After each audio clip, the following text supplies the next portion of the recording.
So this is the general blueprint for Karatsuba integer multiplication.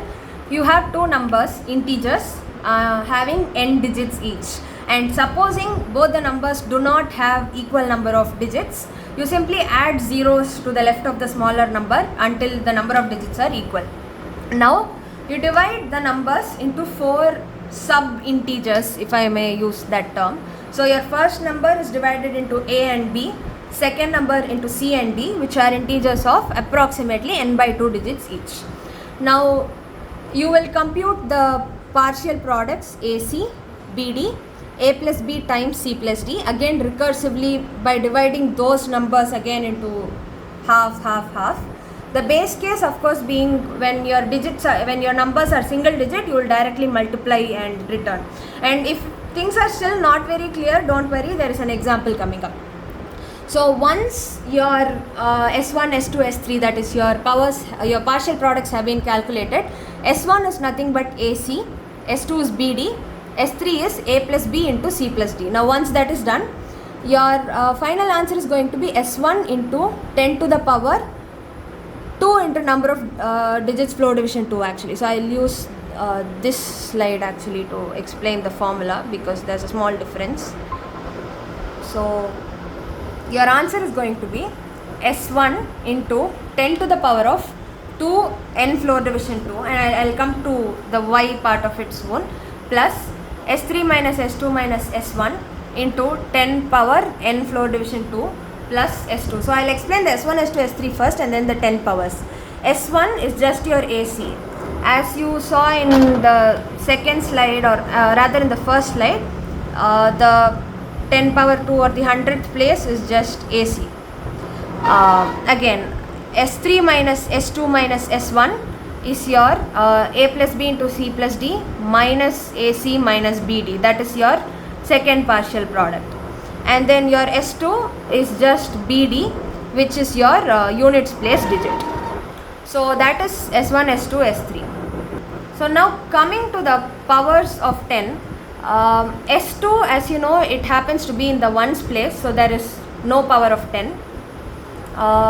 This one into 10 to the power number of digits floor division 2. So if you look at this 2-digit example we had, your n is equal to 2, and this one you see is in the tens place, meaning this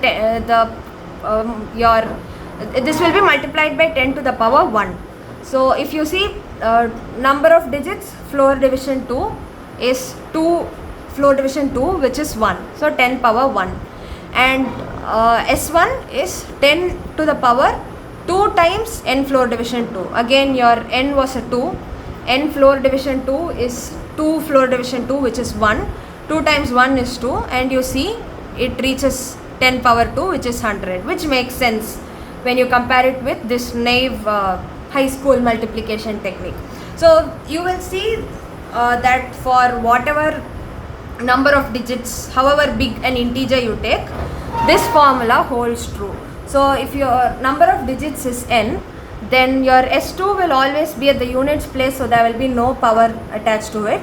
This AD plus BC partial product will always take the power 10 raised to n floor division 2, and this AC will always take the power 10 raised to twice of n floor division 2.